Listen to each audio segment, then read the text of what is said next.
ఇంకైతే మేము ఇంటికెళ్ళేసరికి మా పిన్నయితే పువ్వులు కోసి పువ్వులన్నీ మాల కట్టి రెడీగా ఉంచిందనమాట. మా వదినైతే కొన్ని పూలు పెట్టుకుని నాకు కొన్ని పూలు దండ పెట్టేసింది. ఇంకా వెంటనే మేమైతే మళ్ళీ ఫంక్షన్‌కి బయలుదేరిపోయాము. కారులోనే మళ్ళీ మా పిన్నిని ఎక్కించుకొని మా మేనకోడల్ని మేము అందరం కలిసి మళ్ళీ ఇంకా కారులో బయలుదేరిపోయి ఫంక్షన్ దగ్గరికైతే వచ్చాము. ఫంక్షన్ డెకరేషన్ అయితే ఇలా చేశారు చూడండి. ఫంక్షన్ దగ్గరికన్నా మేమైతే మా వదిన వాళ్ళ రిలేటివ్స్ ఉంటే వాళ్ళ ఇంటి దగ్గరికెళ్ళి అక్కడే ఎక్కువసేపు ఉన్నాము. ఈ ఎండలకి మామిడి చెట్ల కింద అయితే చాలా చల్లగా ఉందనమాట. మామిడి చెట్లు కాయలు కాసినాయి బాగా. కాయలన్నీ కింద చూడండి ఎలా రాలిపోయినాయో. ఎవరు కూడా తీసుకోవట్లేదు. ఎక్కువగా ఉంటే ఎవరికైనా తినబుద్ధి అవ్వదులేండి, అంతేలేండి. చెట్టుకైతే ఉయ్యాలు కట్టారు. ఉయ్యాల్లో అయితే మా మేనగోళ్ళు ఉయ్యాలు ఊగిందనమాట. తర్వాత మా అబ్బాయిని కూడా కాసేపు ఉయ్యాలు ఊపి ఆ చెట్ల దగ్గరే చల్లగా ఉందని చెప్పి కాసేపు కూర్చొని ఇంకా అలాగా కాయలు గుత్తులు గుత్తులు కింద కాసాయనమాట. కాయలన్నీ మేము కాయలు చూసుకుంటూ అక్కడే కాసేపు ఉన్నాము.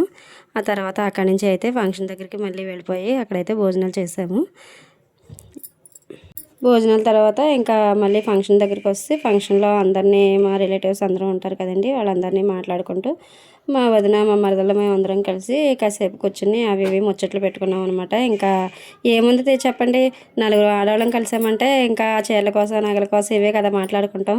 ఈ వేసవకాలం మనం తినేది తక్కువను తాగేది ఎక్కువను. ఇంకా ఫంక్షన్ అయితే కంప్లీట్ అయిపోయింది. ఇంకా మేమైతే ఇంటికి బయలుదేరిపోయాం. మా పిన్ని వాళ్ళ ఇంటికి వెళ్ళి 2 days ఉండి వెళ్తాము. మరిన్ని వీడియోల కోసం మా ఛానల్ని సబ్స్క్రైబ్ చేయండి ప్లీజ్.